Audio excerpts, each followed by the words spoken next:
Hello, welcome to my project on the arts of communication. Today I'm going to talk about kosher food.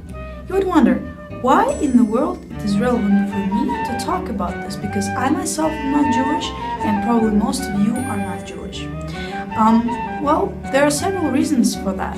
First of all, it's always interesting to learn about new nations, their traditions, the way they lead their lifestyle, etc. Second, we are part of an international globalized community. If you check the statistics online, you will learn that 25% of Tufts graduates are Jewish, and this is about 1,250 students per year. So it is crucial for us to know the traditions of the people who are next to us. As our Dean Stavridis has mentioned during his opening speech, we are here to learn how to build bridges.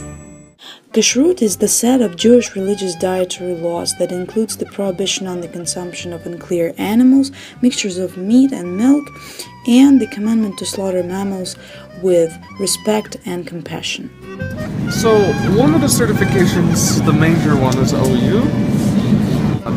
What it means is that some trustworthy person from the Orthodox community went in and inspects the plant here and there where they make this, or simply the kitchen, and make sure that all the ingredients that are used in this kitchen, especially for this item, are kosher. Pork is not allowed, and horses, maybe a couple of other mammals also not kosher, but beef and chicken can certainly be kosher. However,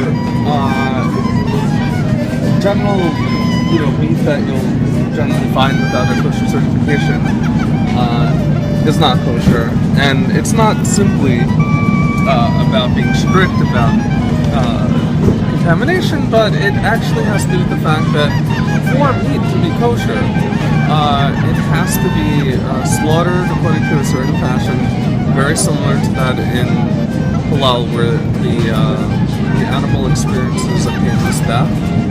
Fortunately, here at Trader Joe's, there is a nice variety of meat. Right in this section here, you have kosher chicken. The Empire brand is kosher. It is a common, very well-known kosher brand, and it has the certifications on it. In case you weren't aware of that, OU is one big certification of a committee that ensures that the meat produced by this company complies with kosher standards. Also here you have red meat, beef that is kosher, ribeye steak, kosher beef. This has a triangle K on it. That's another certification.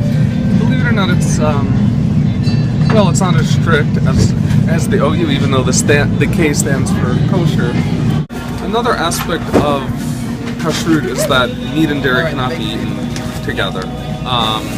And if one has a meat item, then he or she cannot have a dairy item between 3 and 6 hours, depending on one's custom.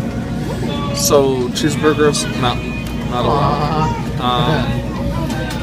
And of course, pepperoni pizza is also not allowed. So tonight we're gonna have vegetarian tortillas that have, I think, beans, cheese, and some other vegetables. I don't know what Samantha has in store for us tonight, but basically we need to buy tortilla wraps that either are certifiably kosher according to dairy standards, like that can be eaten with dairy, or that they're neutral, there's no dairy or meat. And here we have ones that actually are certifiably kosher and par, which means that there's no meat or dairy in them. So I have all of my dairy cookware up here, and you can see that it has the blue mark on it for dairy. So this is all of my dairy cookware, and I have some out there. And then down here I have the red, which is my meat cookware, and you can see that it's marked red for meat.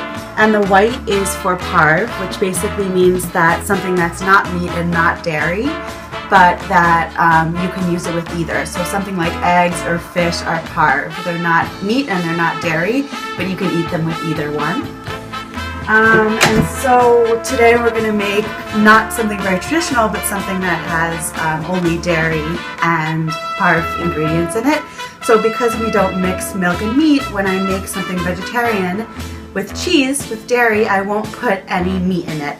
So I'm going to use, to make some like burritos, beefless ground beef, so it's vegetarian. And I'm also going to use vegetables, so some tomatoes and onions on the table, which are obviously not meat or dairy, vegetarian. And I'm going to use the dairy pan.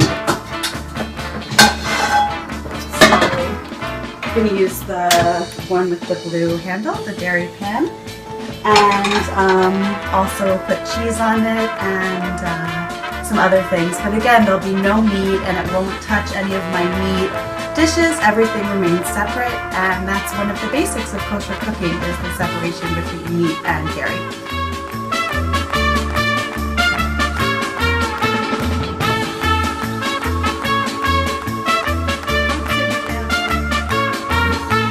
That doesn't make